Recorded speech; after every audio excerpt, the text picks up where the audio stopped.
nakahiga po sa sahig at walang maayos na tulugan. Ito po ang resibo na aming natanggap mula po sa isang nagmalasakit na citizen nito lamang April 5. Dagdag pa ng informante, bukod po sa walang maayos na higaan, kinukuhanan din daw ng benepisyo mula sa barangay ang senior citizen dahilan para hindi ito makabili ng kanyang mga gamot at makakain po ng maayos.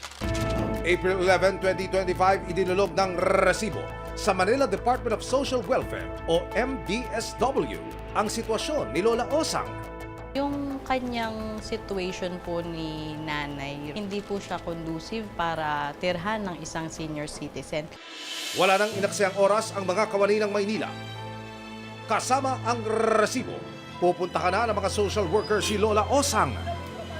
Today, ang goal po natin is hopefully maisama natin si nanay, maidala natin sa ating luwalhati dahil nga si nanay ay senior na para sa welfare niya. Pagdating sa barangay hall, nakumpirma rin ang paglalapastangan ni Erwin.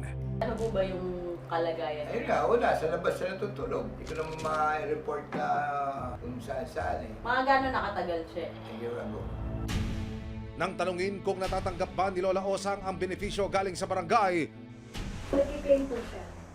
Pero siya po talaga ang kumukuha. Hindi ko alam yun. Pero mostly siguro nagagamit niya dahil walang bibigay ng pagkain doon.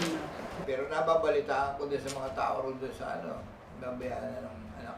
Alam namin, inasikaso, pero wala pa. Kaliwas wala Oo. sa Kasi wala rin yung anak eh. Aside sa anak niya, may iba pa siyang family member po dito. Wala na rin.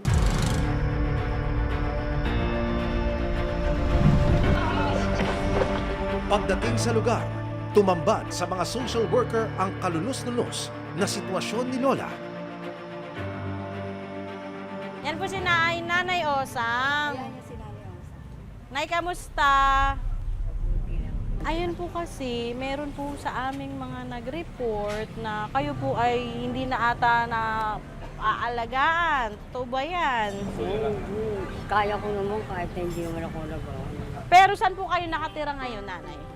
Ano pong dito? Saan po Sa anak dito? Saan po kayo natutulog? Di sa kwarto. Di na ako Sa? pinag- Oh, ayan pala si chairman eh. Diyan si Chairman. Sa kwarto. Nakakaroon naman nalayo ko sa alaga ko. Sino po bang alaga nyo, nanay? Ilang taon na yun? Para alagaan. Ano na 35 Oo, hindi na yun alagain. Ikaw ang dapat alagaan. Si Lola Osang hindi na napigilan na mapaluha sa pag-aalala sa kanyang anak. Eh, huwag kang iiyak, mapapaganda ka rin. Oo. Kasi lahat kami, nanay, itong lahat kami ang iniisip yung kapakanan mo po. Lalo pa, mainit ngayon, tapos may high blood ka pala. Oo. Naabutan ka pa nila nandun siya. Nandito ka sa kalsada. Ito, pare, nagawad sa pare. Oo, di ba? Doon, kahit hindi ka magwalis, nanay. 3 beses sa isang araw. Sa akin ka pa nagsasabi, Oo. pambili mo ng kape, pambili mo ng sarap. Hindi mo na kailangan isipin kung ano pong kailangan mong kainin, kung may kakainin ka ba sa susunod na kainan. Ipinatawag na rin ng mga social worker at ng barangay ang inireklamong si Erwin. Kayo po yung anak niya. Anong trabaho mo naman, sir? Paano nabubuhay yung mga anak mo?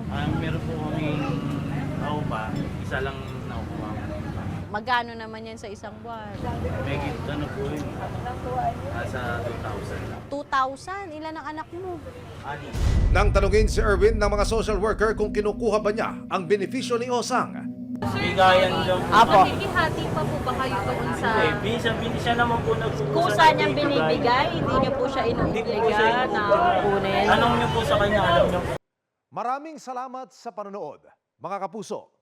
Para masundan ang mga reklamong nasolusyonan ng resibo, mag-subscribe lamang sa GMA Public Affairs YouTube channel